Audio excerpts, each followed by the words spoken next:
Halo teman-teman, apa kabar? Oke, untuk konten kali ini saya akan melakukan font tutorial lagi dengan materi Confirmatory Factor Analysis atau CFA menggunakan list rel. Untuk sekilas info mengenai CFA, ini digunakan untuk mengetahui ataupun mengkonfirmasi apakah indikator-indikator pada suatu konstruk mewakili ataupun ada pada konstruknya. Misalkan seperti ini, saya memiliki konstruk religiusitas. Nah, dalam religiusitas itu, katakanlah ada 7 buah indikator. Dengan CFA, kita bisa mengetahui apakah ke-7 buah indikator tersebut memang ada pada faktor religiusitas ataukah ada salah satu atau salah dua dari ke-7 indikator tersebut yang ternyata mengukur faktor lain selain religiusitas. Nah, dengan CFA kita akan mencoba mengetahui hal tersebut. Oke, langsung aja ya teman-teman. Seperti biasa, saya menyediakan data di sini. Teman-teman bisa melihat di tabel data Excel saya. Di sini ada A, B, C, dan juga D. Katakanlah A adalah faktor 1, B faktor 2, C faktor 3, dan D faktor 4. Teman-teman, sebelum saya lupa, saya ingin menginformasikan bahwa untuk confirmatory factor analysis yang saya tutorialkan ini adalah CFA untuk first order. Nah, teman-teman, seperti yang tadi saya sebutkan, di sini ada 4 buah faktor dengan dimensi yang berbeda. Yang faktor pertama dimensinya 5, faktor kedua dimensi 3, faktor ketiga dimensinya 4, dan faktor ketiga dimensinya 3. Oke, sebelum kita masuk ke list rel, kita terlebih dahulu harus membuat matrik korelasi. Matrik korelasi ini sebut saja merupakan bahan bakar agar kita dapat menghitung confirmatory factor analysis di list rel. Gitu. Caranya adalah kita menggunakan bantuan dari software SPSS. Seperti biasa, kita copy pastekan dulu ke SPSS-nya. Copy, kemudian buka SPSS-nya. Klik ke data view, kemudian klik paste. Seperti biasa ya teman-teman. Oke, datanya sudah muncul.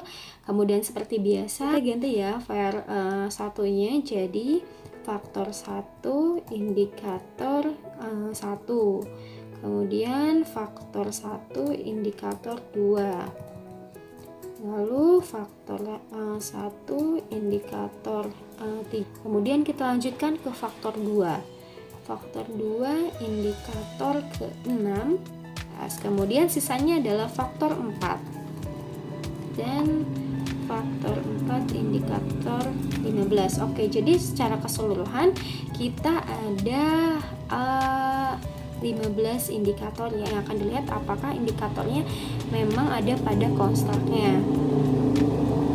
Kemudian kita save. Nah, supaya lebih memudahkan teman-teman, kita save-nya di folder yang sama dengan nanti data Excel, kemudian juga hasil dari SPSS-nya, kemudian dari list rel-nya disatukan dalam satu folder. Nah, di sini folder yang saya namakan list rel contoh.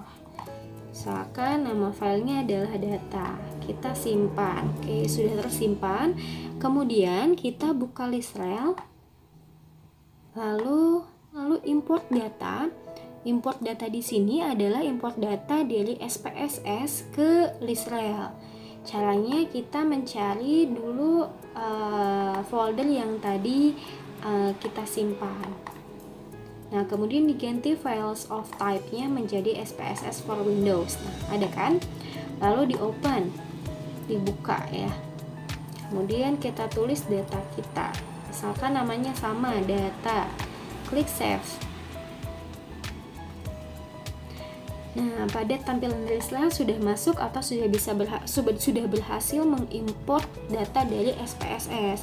Kemudian kita klik data dulu, kita ubah dulu variabelnya.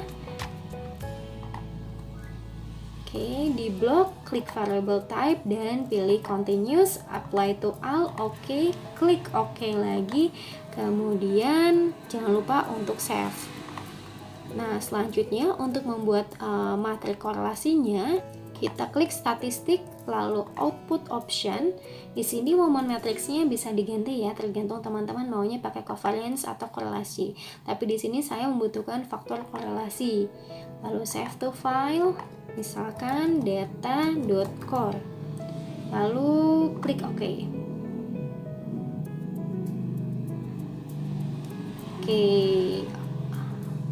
Oke, list relnya sedang berpikir. Nah, sudah ada tampilannya.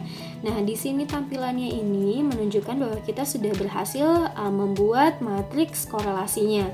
Kita bisa cek bagaimana sih bentuk matriks korelasi dalam list rel. Kita bisa cek di data core. Kita lihat dulu ya, misalkan pakai Notepad. Nah, bentuknya seperti ini teman-teman. Jadi, perhitungan ini ataupun angka-angka inilah yang dijadikan bahan bakar untuk nantinya list rel menghitung CFA-nya. Oke, kita kembali ke list relnya ya teman-teman. Oke, selanjutnya kita tulis file, kemudian new, lalu syntax only, dan OK. Oke, di sini saya akan menuliskan sintaks atau perintah atau untuk nantinya software akan melakukan CFA. Nah, sebenarnya teman-teman kalau misalkan kita cek di referensi lain, ini banyak sekali format-format dari sintaks. Namun untuk sintaks yang saya pakai seperti ini teman-teman. Misalkan kita tuliskan di sini contoh 4 faktor first order. Nah, kemudian di baris keduanya kita tulis DA data.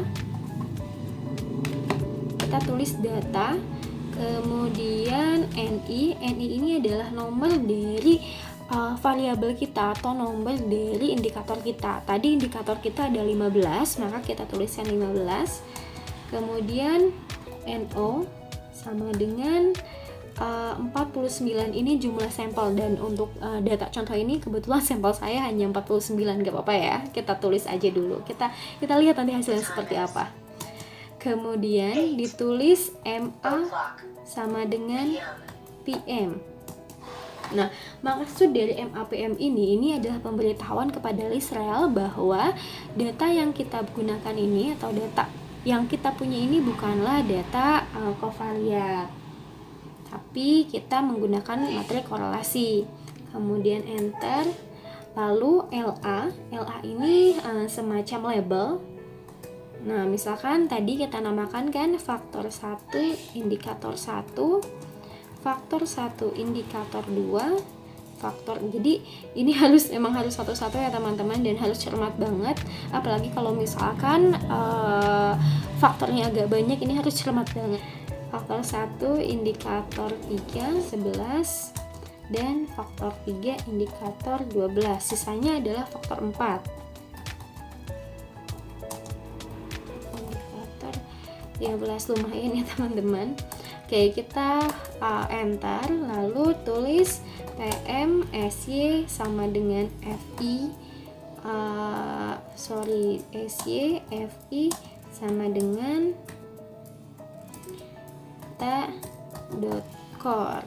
Nah, di sini maksud dari PMSCFI ini disebutkan bahwa kita menggunakan matrik diagonal korelasi dengan yang tadi bahan bakar yang tadi sudah kita bikin, yakni data.core. Nama data, tulis saja nama datanya ya. Kemudian kita tuliskan SE.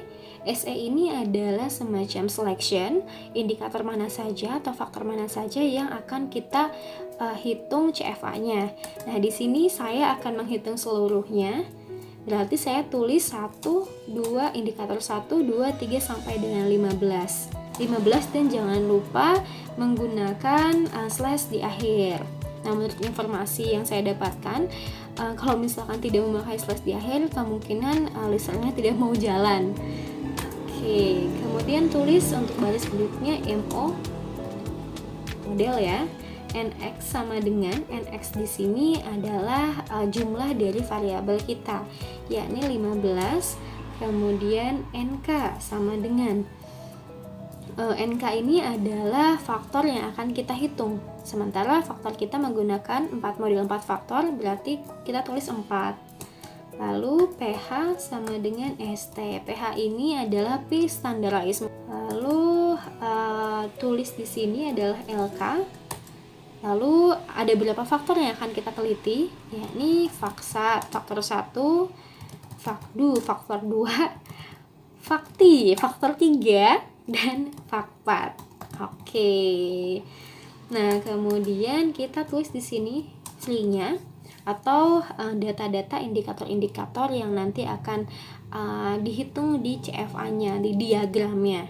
Dengan cara LX ini adalah lambda kalau tidak salah ya.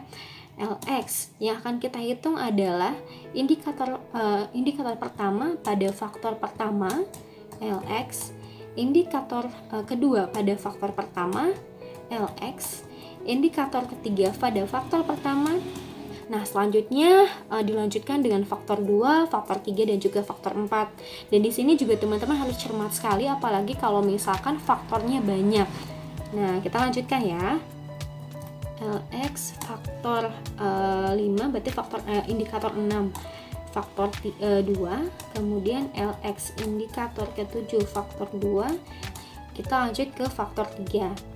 LX indikator berapa tadi? 9, indikator 9 faktor 3. Nah, sisanya berarti LX indikator 13 faktor 4, LX 14 4, dan LX atau lambda 15 4. Oke, selanjutnya kita enter 2 kali lagi. Ini untuk outputnya, yakni kita meminta literal untuk menunjukkan path diagramnya. Kemudian outputnya yakni RS, kemudian TWV, dan SS.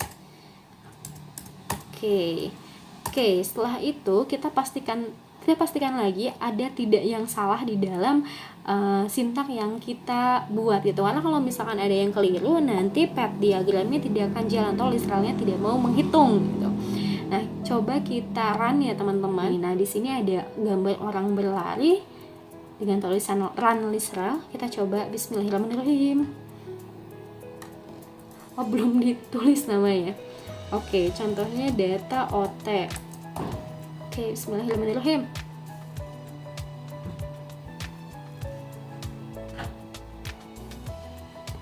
Oke, lagi berpikir literalnya not respond.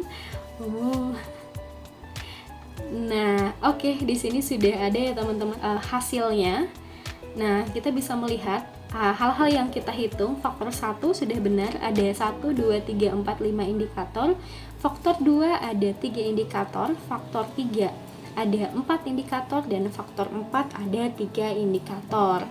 Nah, di sini kita lihat adalah tulisan yang di bawah ini, chi-square, DE, p-value, dan RMCA, untuk melihat apakah model ini fit atau tidak, atau apakah indikator-indikator ini memang mengukur satu faktor atau bersifat unidimensional.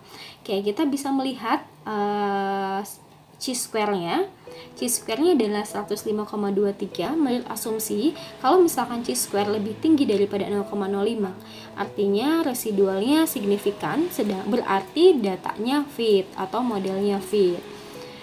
Kemudian selain dari chi-square, kita juga bisa melihat RMCA-nya. Di sini di RMCA, sebenarnya untuk RMCA ini signifikansinya harus di bawah 0,05 untuk dikatakan model ini fit atau bersifat unidimensional.